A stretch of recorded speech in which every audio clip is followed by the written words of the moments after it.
SCERT basic science പാഠഭാഗങ്ങളിൽ നിന്നുള്ള മറ്റൊരു audio class ആണ്. ഇന്നത്തെ ഓഡിയോയിൽ 9ാം ക്ലാസ്സിലെ ആസിഡുകൾ, ബേസുകൾ, ലവണങ്ങൾ എന്ന ചാപ്റ്ററും അലോഹങ്ങൾ എന്ന ചാപ്റ്ററുമാണ് ഉൾപ്പെടുത്തിയിട്ടുള്ളത്. ക്വസ്റ്റ്യൻസിലേക്ക് കിടക്കാം. ആസിഡുകൾ പ്രവർത്തനശേഷി കൂടിയ ലോഹങ്ങളുമായി പ്രവർത്തിക്കുമ്പോൾ ഉണ്ടാകുന്ന വാതകമാണ് ഹൈഡ്രജൻ.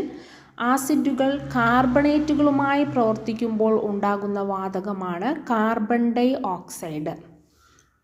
ആസിഡുകളുടെ ഗുണങ്ങൾക്കടിസ്ഥാനമായ അയോണുകളാണ് ഹൈഡ്രജൻ അയോണുകൾ. ജലീയ ലായനിയിൽ ഹൈഡ്രജൻ അയോണുകളുടെ ഗാഢത വർദ്ധിപ്പിക്കാൻ കഴിയുന്ന പദാർത്ഥങ്ങളാണ് ആസിഡുകൾ. എന്താണ് പറഞ്ഞത്? ആസിഡുകൾ പ്രവർത്തനശേഷി കൂടിയ ലോഹങ്ങളുമായി പ്രവർത്തിക്കുമ്പോൾ ഉണ്ടാകുന്ന വാതകം ഹൈഡ്രജനും ആസിഡുകൾ കാർബണേറ്റുകളുമായി പ്രവർത്തിക്കുമ്പോൾ ഉണ്ടാകുന്ന വാതകം കാർബൺ ഡൈ ഓക്സൈഡുമാണ്. ആസിഡുകൾ കാർബണേറ്റുകളുമായി പ്രവർത്തിക്കുമ്പോൾ കാർബൺ ഡൈ ഓക്സൈഡ് ഉണ്ടാകുന്നു. ആസിഡുകളുടെ ഗുണങ്ങൾക്കടിസ്ഥാനമായ അയോണുകൾ ഏതാണ്? ഹൈഡ്രജൻ അയോണുകൾ. ജലീയ ലായനിയിൽ ഹൈഡ്രജൻ അയോണുകളുടെ ഗാഢത വർദ്ധിപ്പിക്കാൻ കഴിയുന്ന പദാർത്ഥങ്ങളാണ് ആസിഡുകൾ. ജലീയ ലായനിയിൽ ഹൈഡ്രജൻ അയോണുകളുടെ ഗാഢത വർദ്ധിപ്പിക്കാൻ കഴിയുന്ന പദാർത്ഥങ്ങളാണ് ആസിഡുകൾ. നിത്യജീവിതത്തിൽ ഉപയോഗിക്കുന്ന പുളിരുചിയുള്ള പ്രകൃതിദത്ത വസ്തുക്കളിൽ ചെറിയ അളവിൽ അടങ്ങിയിരിക്കുന്ന ആസിഡുകളാണ് ഓർഗാനിക് ആസിഡുകൾ. നിത്യജീവിതത്തിൽ ഉപയോഗിക്കുന്ന പുളിരുചിയുള്ള പ്രകൃതിദത്ത വസ്തുക്കളിൽ ചെറിയ അളവിൽ അടങ്ങിയിരിക്കുന്ന ആസിഡ് ഏതാണ്? ഓർഗാനിക് ആസിഡുകൾ. ഒരു ആസിഡ് തന്മാത്രയ്ക്ക് പ്രദാനം ചെയ്യാൻ കഴിയുന്ന ഹൈഡ്രജൻ അയോണുകളുടെ എണ്ണമാണ് അതിൻ്റെ ബേസികത. ഒരു ആസിഡ് തന്മാത്രയ്ക്ക് പ്രദാനം ചെയ്യാൻ കഴിയുന്ന ഹൈഡ്രജൻ അയോണുകളുടെ എണ്ണമാണ് അതിൻ്റെ ബേസികത. ബേസികത 1 ആണെങ്കിൽ ഏകബേസിക് ആസിഡ്, 2 ആണെങ്കിൽ ദ്വിബേസിക് ആസിഡ്, 3 ആണെങ്കിൽ ത്രിബേസിക് ആസിഡ് എന്ന് പറയുന്നു. അമ്ലമഴയ്ക്ക് കാരണമാകുന്ന വാതകങ്ങൾ ഏതാണ്? സൾഫർ ഡൈ ഓക്സൈഡും നൈട്രജൻ ഓക്സൈഡും. ഇമ്പോർട്ടൻ്റ് ആയിട്ടുള്ള ക്വസ്റ്റ്യൻ ആണ്. അമ്ലമഴയ്ക്ക് കാരണമാകുന്ന വാതകങ്ങൾ ഏതൊക്കെയാണ്? സൾഫർ ഡൈ ഓക്സൈഡും നൈട്രജൻ ഡൈ ഓക്സൈഡും. അമ്ലമഴയ്ക്ക് കാരണം sulphur dioxide, nitrogen dioxide. Magnesium ribbon കത്തുമ്പോൾ ലഭിക്കുന്ന വെളുത്ത പൊടിയാണ് മഗ്നീഷ്യം ഓക്സൈഡ്. കാൽസ്യം ഓക്സൈഡ് ജലവുമായി പ്രവർത്തിച്ചുണ്ടാകുന്ന പദാർത്ഥമാണ് കാൽസ്യം ഹൈഡ്രോക്സൈഡ്. ലോഹ ഓക്സൈഡുകൾ പൊതുവെ കാണിക്കുന്ന സ്വഭാവം എന്താണ്? ബേസിക് സ്വഭാവം. ലോഹ ഓക്സൈഡുകൾ പൊതുവെ കാണിക്കുന്ന സ്വഭാവമാണ് ബേസിക് സ്വഭാവം. ജലത്തിൽ ലയിക്കുന്ന ബേസുകൾ അറിയപ്പെടുന്നത് ആൽക്കലികൾ. ഉദാഹരണം caustic soda, milk of lime, caustic potash. ഇവ ജലത്തിൽ ലയിക്കുന്ന ബേസുകളാണ് അഥവാ ആൽക്കലികൾ എന്നറിയപ്പെടുന്നു.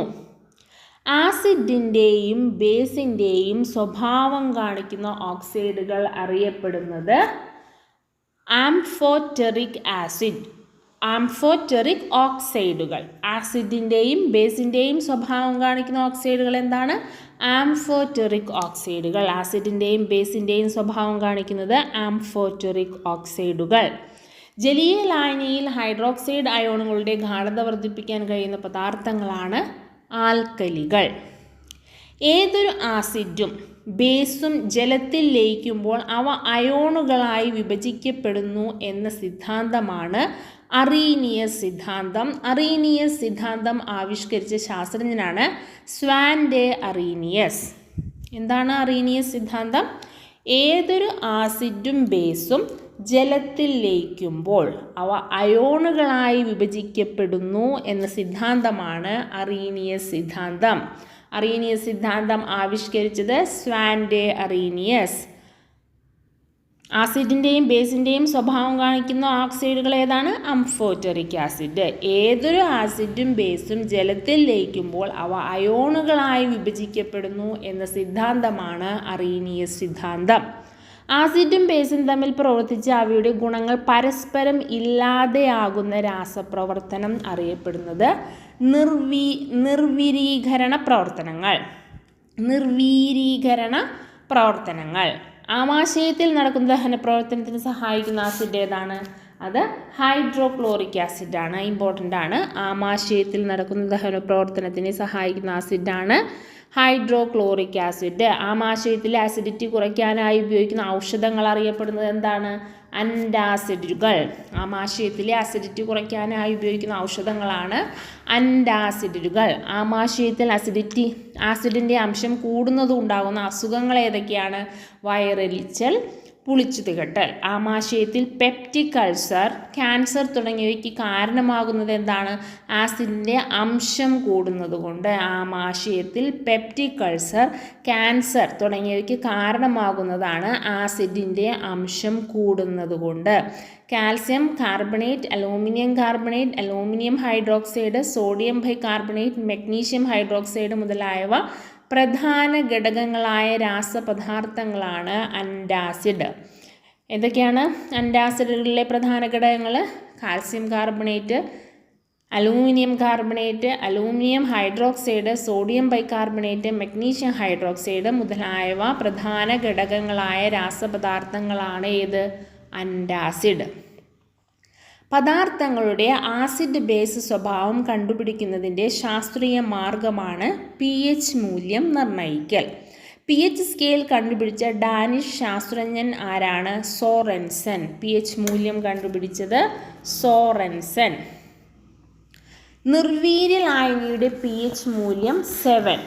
നിർവീര്യ ലായനിയുടെ pH മൂല്യം എന്താണ്? 7. അത് ആസിഡുമായിരിക്കില്ല, ബേസുമായിരിക്കില്ല.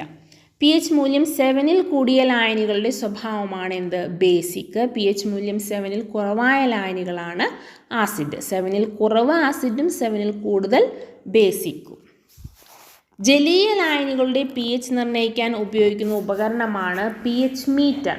pH മീറ്ററിൻ്റെ ഏറ്റവും പ്രധാനപ്പെട്ട ഭാഗമാണ് പ്രോബ്. ക്യാരറ്റ്, ക്യാബേജ് തുടങ്ങിയ വിളകൾ അനുയോജ്യമായ മണ്ണിൻ്റെ pH മൂല്യം. ക്യാരറ്റ്, ക്യാബേജ് തുടങ്ങിയ വിളകൾക്ക് അനുയോജ്യമായ മണ്ണിൻ്റെ pH മൂല്യമാണ് pH 7 മുതൽ pH 8 വരെ. pH 5-നോട് അടുത്ത മണ്ണിൽ അനുയോജ്യമായി കൃഷി ചെയ്യാവുന്ന ഒരു വിള ഏതാണ്? അത് ഉരുളക്കിഴങ്ങാണ്. ബഹുഭൂരിപക്ഷം വിളകളുടെയും കൃഷിക്ക് അനുയോജ്യമായ മണ്ണിൻ്റെ pH എത്രയാണ്? 6.5 to 7.2. ബഹുഭൂരിപക്ഷം വിളകളുടെയും കൃഷിക്ക് അനുയോജ്യമായ മണ്ണിൻ്റെ pH ആണ് 6.5 മുതൽ 7.2 വരെ. 6.5 മുതൽ 7.2 വരെ. ഇനി രാസനാമങ്ങൾ നോക്കാം. കറിയുപ്പിൻ്റെ രാസനാമമാണ് സോഡിയം ക്ലോറൈഡ്, ഇന്ദുപ്പ്, പൊട്ടാസ്യം ക്ലോറൈഡ്. കറിയുപ്പ് സോഡിയം ക്ലോറൈഡ്, ഇന്ദുപ്പ് പൊട്ടാസ്യം ക്ലോറൈഡ്. ഇന്ദുപ്പ് നമ്മൾ രാസവളമായിട്ട് ഉപയോഗിക്കുന്നു. കറിയുപ്പ് സോഡിയം ക്ലോറൈഡ്, ഇന്ദുപ്പ് പൊട്ടാസ്യം ക്ലോറൈഡ്. തുരിശ് ഒരു കുമിൾ നാശിനിയാണ്. തുരിശിൻ്റെ രാസനാമം എന്താണ്? തുരിശ് കോപ്പർ സൾഫേറ്റ്. തുരിശ് എന്താണ്? Copper sulphate. അപ്പക്കാരം സോഡിയം ബൈകാർബണേറ്റും അലക്കുകാരം സോഡിയം കാർബണേറ്റുമാണ്. Gypsum calcium sulphate. സിമൻറ്റ് നിർമ്മാണത്തിന് ഉപയോഗിക്കുന്നതാണ് ജിപ്സം. ജിപ്സം എന്താണ്? Calcium sulphate. അപ്പോൾ ഏതൊക്കെയാണെന്ന് ഒന്നുകൂടി പറയാം. കറിയുപ്പ് സോഡിയം ക്ലോറൈഡ്, ഇന്ദുപ്പ് പൊട്ടാസ്യം ക്ലോറൈഡ്. തുരിശ് കോപ്പർ സൾഫേറ്റ്. അപ്പക്കാരം സോഡിയം ബൈകാർബണേറ്റും അലക്കുകാരം സോഡിയം കാർബണേറ്റും. Gypsum calcium sulphate. തുരിശ് എന്താണ്? തുരിശ് കോപ്പർ സൾഫേറ്റ് ആണ്. ജിപ്സം കാൽസ്യം സൾഫേറ്റ് ആണ്. സിമൻറ്റ് നിർമ്മാണത്തിന് ഉപയോഗിക്കുന്നത് ജിപ്സമാണ്. രാസവളമായി ഉപയോഗിക്കുന്നത് ഇന്ദുപ്പാണ്. ഇനി pH നോക്കാം. ഓരോ പദാർത്ഥങ്ങളുടെയും pH. വിനാഗിരിയുടെ pH എത്രയാണ്? 4.2. വിനാഗിരിയുടെ pH ആണ് 4.2. ചുണ്ണാമ്പ് വെള്ളം 10.5, പാൽ 6.4, ജലം 7, ടൂത്ത്പേസ്റ്റ് 8.7, രക്തം 7.4. എന്തൊക്കെയാണ്? വിനാഗിരി 4.2, ചുണ്ണാമ്പ് വെള്ളം 10.5, പാൽ 6.4, ജലം 7, ടൂത്ത്പേസ്റ്റ് 8.7, രക്തം 7.4. രാസവളങ്ങളായി ഉപയോഗിക്കുന്ന ചില ലവണങ്ങളാണ് ammonium sulphate, potassium chloride, sodium nitrate. ഏതൊക്കെയാണ്? Ammonium sulphate, potassium chloride, sodium nitrate. വായുവിൽ ഉയർന്നു പോകുന്ന ബലൂണുകളിൽ നിറച്ചിരിക്കുന്ന വാതകം ഹൈഡ്രജൻ. ശ്വസനാവശ്യങ്ങൾക്കായി ആശുപത്രികളിൽ ഉപയോഗിക്കുന്ന സിലിണ്ടറുകളിൽ നിറച്ചിരിക്കുന്ന വാതകം ഓക്സിജൻ. പ്രവർത്തനക്ഷമത കൂടുന്നതിനായി ടയറുകളിൽ നിറയ്ക്കുന്ന വാതകം നൈട്രജൻ. പ്രവർത്തനക്ഷമത കൂടുന്നതിനായി ടയറുകളിൽ നിറയ്ക്കുന്ന വാതകമാണ് നൈട്രജൻ. ഇനി ഓരോ ഘടകങ്ങളുടെയും ശതമാനം എത്രയാണെന്ന് നോക്കാം. നൈട്രജൻ അന്തരീക്ഷത്തിൽ 78.08 ആണ്. 08% ആണ് നൈട്രജൻ. 78.08. ഓക്സിജൻ 29.95. ഓക്സിജൻ എത്രയാണ്? 29.95. ആർഗൺ 0.9 ആണ്. Carbon dioxide 0.038. ഏതൊക്കെയാണ്? നൈട്രജൻ 78.08, ഓക്സിജൻ 20.95, ആർഗൺ 0.9 ആണ്. കാർബൺ 0.38 ആണ്. കാർബൺ 0.038. അന്തരീക്ഷവായുവിൽ ഏറ്റവും കൂടുതൽ അളവിൽ അടങ്ങിയിരിക്കുന്ന വാതകമാണ് നൈട്രജൻ. അന്തരീക്ഷവായുവിൽ ഏറ്റവും കൂടിയ അളവിൽ അടങ്ങിയിരിക്കുന്നത് എന്താണ്? നൈട്രജൻ ആണ്. ആഹാരപദാർത്ഥങ്ങളിലുള്ള ഘടകമൂലകങ്ങൾ ഏതൊക്കെയാണ്? അന്നജം, പ്രോട്ടീൻ, കൊഴുപ്പ്. ആഹാരപദാർത്ഥങ്ങളിലുള്ള ഘടകമൂലകങ്ങളാണ് അന്നജം, പ്രോട്ടീൻ, കൊഴുപ്പ്. അന്തരീക്ഷവായുവിൽ ഏറ്റവും കൂടുതൽ അളവിൽ അടങ്ങിയിരിക്കുന്ന വാതകം നൈട്രജൻ ആണ്. ഭൂവൽക്കത്തിൽ ഏറ്റവും കൂടുതലായി കാണപ്പെടുന്ന മൂലകം ഏതാണ്? അത് ഓക്സിജനാണ്. അന്തരീക്ഷവായുവിൽ ഏറ്റവും കൂടുതൽ അടങ്ങിയിരിക്കുന്ന വാതകം നൈട്രജൻ ആണ്. ഭൂവൽക്കത്തിൽ ഏറ്റവും കൂടുതലായി കാണപ്പെടുന്ന മൂലകം അത് ഓക്സിജനാണ്. PVCയിലെ ഘടകമൂലകങ്ങൾ എന്തൊക്കെയാണ്? Carbon, hydrogen, chlorine. പോളിത്തീനിലെ ഘടകമൂലകങ്ങളാണ് കാർബണും ഹൈഡ്രജനും. PVCയിൽ കാർബൺ, ഹൈഡ്രജൻ, ക്ലോറിൻ. പോളിത്തീനിൽ കാർബണും ഹൈഡ്രജനും. സൂര്യനിലെയും നക്ഷത്രങ്ങളിലെയും മുഖ്യ ഘടകമാണ് ഹൈഡ്രജൻ. ഹൈഡ്രജൻ്റെ ഒരു പ്രധാന സംയുക്തമാണ് ജലം. 1766 ഹൈഡ്രജൻ കണ്ടുപിടിച്ച ശാസ്ത്രജ്ഞനാണ് ഹെൻറി കാവൻഡിഷ്. ഹൈഡ്രജൻ കണ്ടുപിടിച്ചത് ഹെൻറി കാവൻഡിഷ് ഹൈഡ്രജനെ വിശേഷിപ്പിച്ചത് എന്തെന്നാണ്? കത്തുന്ന വായു, ഇൻഫ്ലേമബിൾ എയർ. ഹൈഡ്രജനെ ഹെൻറി കാവൻഡിഷ് വിശേഷിപ്പിച്ചത് കത്തുന്ന വായു. ഒരു സംയുക്തത്തിലെ ഒരു മൂലകത്തെ മറ്റൊരു മൂലകം ആദേശം ചെയ്യുന്ന രാസപ്രവർത്തനങ്ങളാണ് ആദേശ രാസപ്രവർത്തനങ്ങൾ. ഹൈഡ്രജൻ ഓക്സിജനിൽ കത്തുമ്പോൾ ജലം ഉണ്ടാകുന്ന പ്രവർത്തനമാണ് താപമോചക പ്രവർത്തനം. ഹൈഡ്രജൻ ഓക്സിജനിൽ കത്തുമ്പോൾ ജലമുണ്ടാകുന്ന പ്രവർത്തനമാണ് താപമോചക പ്രവർത്തനം. രണ്ടോ അതിലധികമോ ലഘുപദാർത്ഥങ്ങൾ സംയോജിപ്പിച്ച് ഒരു സംയുക്തം ഉണ്ടാകുന്ന രാസപ്രവർത്തനമാണ് സംയോജന രാസപ്രവർത്തനം. സൂര്യപ്രകാശത്തിൻ്റെ സാന്നിധ്യത്തിൽ ഹൈഡ്രജൻ ക്ലോറിനുമായി സംയോജിച്ച് ഉണ്ടാകുന്ന സംയുക്തമാണ് ഹൈഡ്രജൻ ക്ലോറൈഡ്. അമോണിയ, മെത്തനോൾ എന്നിവയുടെ വ്യാവസായിക നിർമ്മാണത്തിന് ഉപയോഗിക്കുന്ന വാതകം ഏതാണ്? ഹൈഡ്രജൻ. അമോണിയ, മെത്തനോൾ എന്നിവയുടെ വ്യാവസായിക നിർമ്മാണത്തിന് ഉപയോഗിക്കുന്ന വാതകമാണ് ഹൈഡ്രജൻ. അപൂരിത എണ്ണകളെ പൂരിതമാക്കുന്നതിന് ഉപയോഗിക്കുന്ന വാതകം ഏതാണ്? അത് ഹൈഡ്രജനാണ്. അമോണിയ, മെത്തനോൾ എന്നിവയുടെ വ്യാവസായിക നിർമ്മാണത്തിന് ഉപയോഗിക്കുന്ന വാതകമാണ് ഹൈഡ്രജൻ. അപൂരിത എണ്ണകളെ പൂരിതമാക്കുന്നതിന് ഉപയോഗിക്കുന്നതാണ് ഹൈഡ്രജൻ. ഒരു യൂണിറ്റ് മാസ് ഇന്ധനം പൂർണ്ണമായി ജ്വലിക്കുമ്പോൾ സ്വതന്ത്രമാകുന്ന താപോർജ്ജമാണ് ആ ഇന്ധനത്തിൻ്റെ കലോറിക മൂല്യം. ഏറ്റവും അധികം കലോറിക മൂല്യമുള്ള ഇന്ധനം ഏതാണ്? അത് ഹൈഡ്രജനാണ്. ഏറ്റവും അധികം കലോറിക മൂല്യമുള്ള ഇന്ധനമാണ് ഹൈഡ്രജൻ. ഹൈഡ്രജൻ വാതകവും ഓക്സിജൻ വാതകവും ഉപയോഗിച്ചുകൊണ്ട് പ്രത്യേക സംവിധാനത്തിലൂടെ വൈദ്യുതി ഉൽപ്പാദിപ്പിക്കുന്ന സെല്ലുകൾ അറിയപ്പെടുന്നത് ഹൈഡ്രജൻ ഓക്സിജൻ ഫ്യൂവൽ സെല്ലുകൾ. ജീവൻ്റെ നിലനിൽപ്പിന് അത്യന്താപേക്ഷിതമായ വാതകം ഏതാണ്? ഓക്സിജനാണ്. ഭൂവൽക്കത്തിൽ ഏറ്റവും കൂടുതലായി കാണപ്പെടുന്ന മൂലകം ഏതാണ്? ഓക്സിജൻ. അന്തരീക്ഷത്തിൽ ഏറ്റവും കൂടുതൽ അളവിൽ അടങ്ങിയിരിക്കുന്ന വാതകം നൈട്രജൻ. ഓക്സിജൻ കണ്ടുപിടിച്ച ശാസ്ത്രജ്ഞനാണ് ജോസഫ് പ്രീസ്ലി. ഓക്സിജൻ കണ്ടുപിടിച്ചത് ജോസഫ് പ്രീസ്ലി ആണ്. ഓക്സിജന് ആ പേര് നൽകിയ ശാസ്ത്രജ്ഞനാണ് ലാവോസിയ. കണ്ടുപിടിച്ചത് പ്രീസ്ലി, പേര് നൽകിയത് ലാവോസിയ. ഒരു സംയുക്തം വിഘടിച്ച് രണ്ടോ അതിലധികമോ ഉൽപ്പന്നങ്ങൾ ഉണ്ടാകുന്ന പ്രവർത്തനം അറിയപ്പെടുന്നത് വിഘടനം. ഒരു പദാർത്ഥം ഓക്സിജനിൽ കത്തുന്ന പ്രവർത്തനമാണ് ജ്വലനം.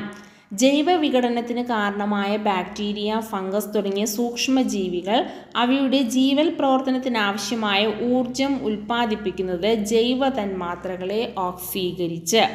3 ഓക്സിജൻ ആറ്റങ്ങൾ ചേർന്ന് ഉണ്ടാകുന്ന തന്മാത്രയാണ് ഓസോൺ. ഓസോൺ കൂടുതലായി കാണപ്പെടുന്ന അന്തരീക്ഷ പാളി സ്ട്രാറ്റോസ്ഫിയർ. ഓസോൺ കൂടുതലായി കാണപ്പെടുന്നത് സ്ട്രാറ്റോസ്ഫിയറിലാണ്. ക്ലോറിൻ, ഫ്ലൂറിൻ, കാർബൺ എന്നീ ആറ്റങ്ങൾ അടങ്ങിയ ഒരു വിഭാഗം സംയുക്തങ്ങൾ അറിയപ്പെടുന്നത് ക്ലോറോ ഫ്ലൂറോ കാർബണുകൾ അഥവാ CFC. ക്ലോറോ ഫ്ലൂറോ കാർബൺ സ്ട്രാറ്റോസ്ഫിയറിൽ സ്വയം വിഘടിച്ചുണ്ടാകുന്ന ഏത് മൂലകമാണ് ഓസോണിനെ വിഘടിപ്പിച്ച് ഓക്സിജനാക്കി മാറ്റുന്നത്? ക്ലോറിൻ. അപ്പോൾ ഓസോണിനെ വിഘടിപ്പിച്ച് ഓക്സിജനാക്കി മാറ്റുന്ന മൂലകമാണ് ക്ലോറിൻ. ഓസോൺ പാളിയുടെ ശോഷണത്തിന് കാരണമാകുന്നത് CFC, ക്ലോറോ ഫ്ലൂറോ കാർബൺ. അന്താരാഷ്ട്ര ഓസോൺ ദിനമായി ആചരിക്കുന്നത് സെപ്റ്റംബർ 16. അന്തരീക്ഷത്തിൽ ഭൗമോപരിതലത്തിൽ നിന്നുള്ള ഉയരം കൂടുന്തോറും താപനിലയിൽ ഉണ്ടാകുന്ന വ്യതിയാനമനുസരിച്ച് അന്തരീക്ഷത്തെ എത്ര പാളികളായി തരംതിരിച്ചിരിക്കുന്നു?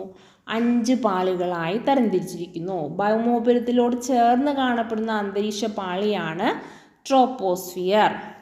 കാലാവസ്ഥാ വ്യതിയാനം സംഭവിക്കുന്ന അന്തരീക്ഷ പാളി ഏതാണ്?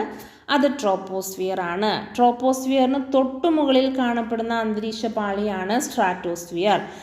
സ്ട്രാറ്റോസ്ഫിയറിന് മുകളിലായി കാണപ്പെടുന്ന അന്തരീക്ഷ പാളിയാണ് ഏത്?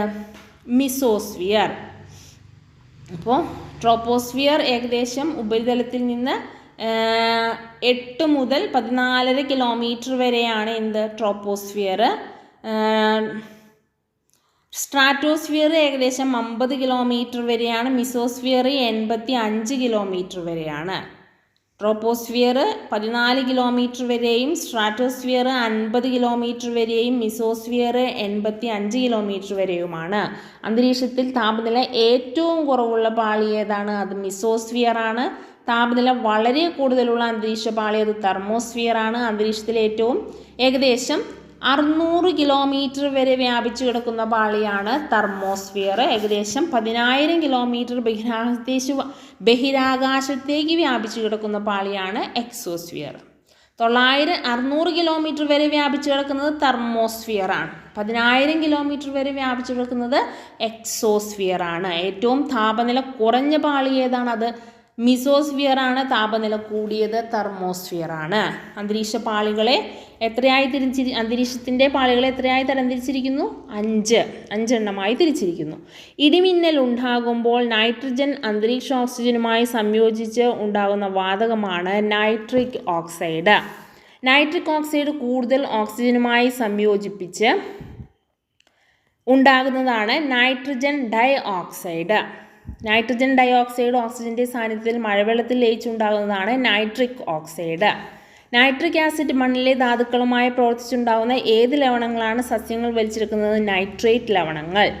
അന്തരീക്ഷ നൈട്രജനെ ആഗിരണം ചെയ്ത് സംയുക്തങ്ങളാകുന്ന പയർവർഗ്ഗത്തിൽപ്പെട്ട ചെടികളുടെ വേരുകളിലെ ബാക്ടീരിയയാണ് റൈബോസിയം. അന്തരീക്ഷ നൈട്രജനെ ആഗിരണം ചെയ്ത് സംയുക്തങ്ങളാക്കുന്ന പയറുവർഗ്ഗത്തിൽപ്പെട്ട ചെടികളുടെ വേരുകളിലെ ബാക്ടീരിയ ഏതാണ്? റൈബോസിയം. മണ്ണിലെ നൈട്രജൻ്റെ അളവ് വർദ്ധിപ്പിക്കുന്നതിന് സഹായിക്കുന്ന ചെടിയുടെ വേരുകളിലെ ബാക്ടീരിയയാണ് റൈസോബിയം. ആഹാര പാക്കറ്റുകളിൽ ഓക്സിജന്റെ സാന്നിധ്യം ഒഴിവാക്കുന്നതിന് ഉപയോഗിക്കുന്ന വാതകമാണ് നൈട്രജൻ. ആഹാര പാക്കറ്റുകളിൽ ഓക്സിജന്റെ സാന്നിധ്യം ഒഴിവാക്കുന്നതിന് ഉപയോഗിക്കുന്ന വാതകമാണ് നൈട്രജൻ. ബ്ലീച്ചിങ് പൗഡർ അടങ്ങിയിരിക്കുന്ന പ്രധാന ഘടകമാണ് ക്ലോറിൻ. പ്രകൃതിയിൽ ക്ലോറിൻ സ്വതന്ത്രാവസ്ഥയിൽ കാണപ്പെടാതിരിക്കാനുള്ള കാരണമാണ് ക്ലോറിൻ്റെ ഉയർന്ന രാസപ്രവർത്തന ശേഷി. അപ്പോൾ ബ്ലീച്ചിങ് പൗഡറിൽ അടങ്ങിയിരിക്കുന്ന പ്രധാന ഘടകം ഏതാണ്? ക്ലോറിൻ. പ്രകൃതിയിൽ ക്ലോറിൻ സ്വതന്ത്രാവസ്ഥയിൽ കാണപ്പെടാതിരിക്കാനുള്ള കാരണമാണ് ക്ലോറിൻ്റെ ഉയർന്ന രാസപ്രവർത്തന ശേഷി. ക്ലോറിൻ വാതകം കണ്ടുപിടിച്ച ശാസ്ത്രജ്ഞനാണ് കാൾ വില്യം ഷീലെ. ക്ലോറിൻ ഒരു മൂലകമാണ് സ്ഥിരീകരിച്ച ശാസ്ത്രജ്ഞൻ ഹംഫ്രി ഡേവിയാണ്. അപ്പോൾ ക്ലോറിൻ വാതകം കണ്ടുപിടിച്ചത് കാൾ വില്യം ഷീലെയാണ്. അത് മൂലകമാണ് സ്ഥിരീകരിച്ചത് ഹംഫ്രി ഡേവിയാണ്. സോഡിയം ക്ലോറൈഡ് എന്നറിയപ്പെടുന്ന സംയുക്തം ഏതാണ്? അത് കറിയുപ്പാണ്. ഈർപ്പരഹിതമായ കുമ്മായപ്പൊടിയിലൂടെ ഈർപ്പരഹിതമായ ക്ലോറിൻ വാതകം കടത്തിവിട്ട് നിർമ്മിക്കുന്നതാണ് ബ്ലീച്ചിങ് പൗഡർ. ഈർപ്പരഹിതമായ കുമ്മായപ്പൊടിയിലൂടെ ഈർപ്പരഹിതമായ ക്ലോറിൻ വാതകം കടത്തിവിട്ട് നിർമ്മിക്കുന്നതാണ് ബ്ലീച്ചിങ് പൗഡർ. രണ്ട് സംയുക്തങ്ങൾ തമ്മിൽ പ്രവർത്തിക്കുമ്പോൾ അയോണുകൾ പരസ്പരം വച്ചുമാറി പുതിയ രണ്ട് സംയുക്തങ്ങൾ ഉണ്ടാകുന്ന രാസപ്രവർത്തനങ്ങൾ അറിയപ്പെടുന്നത് ദ്വിവിഘടനം. ഒന്നാം ലോക മഹായുദ്ധകാലത്ത് ജർമ്മനി രാസായുധമായി ഉപയോഗിച്ചിരുന്ന വാതകം ഏതാണ്? ക്ലോറിൻ വാതകം. ഒന്നാം ലോക മഹായുദ്ധകാലത്ത് ജർമ്മനി രാസായുധമായി ഉപയോഗിച്ചിരുന്ന വാതകമാണ് ക്ലോറിൻ വാതകം. ഇത്രയും ക്വസ്റ്റ്യൻസ് ആണ് ഈ രണ്ട് ചാപ്റ്ററുകളിൽ നിന്ന് പഠിക്കാനുള്ളത്. Thank you.